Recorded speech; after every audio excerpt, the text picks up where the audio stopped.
This is Gilles de Rais. He was a French nobleman and a fierce soldier, but he is remembered as the man who killed over 150 children.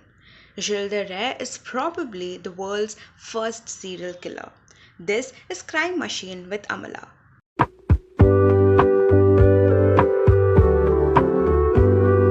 Born in 1404, he was raised by his maternal grandfather after he lost his parents when he was 10 years old. His grandfather, a notable political schemer, got Gilles de Rais married to Catherine, a wealthy heiress. This union increased his wealth but also fated him to war when his home became the disputed territory. Gilles de Rais made his mark on the battlefield of Hundred Years of War, a war between the kingdoms of France and England. In 1429, he became the protector of Joan of Arc. When Joan was captured and burned to death, he led the military services and led the French to a victory over the England in 1435. By this time, he had already begun murdering children.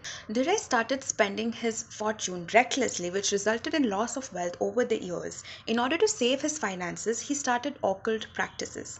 As asked by the sorcerers, he organized rituals of human sacrifices and dismemberment of children in the hope of re-establishing his finances. It was only in September of 1440 when he abducted a priest over a dispute unrelated to the murders that an investigation was launched through which his actions were brought to light.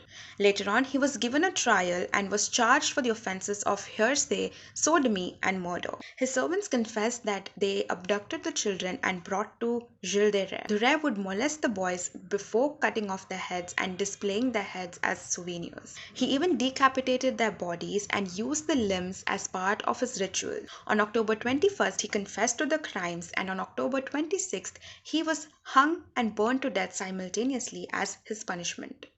There, however, are some historians who believe that it was only because of the daunting torture he was put through that he confessed to the crimes and that he is actually innocent. Not only was there no evidence found, but the Duke of Brittany, who prosecuted the case and convicted him, received all the titles of Gilles de Rais.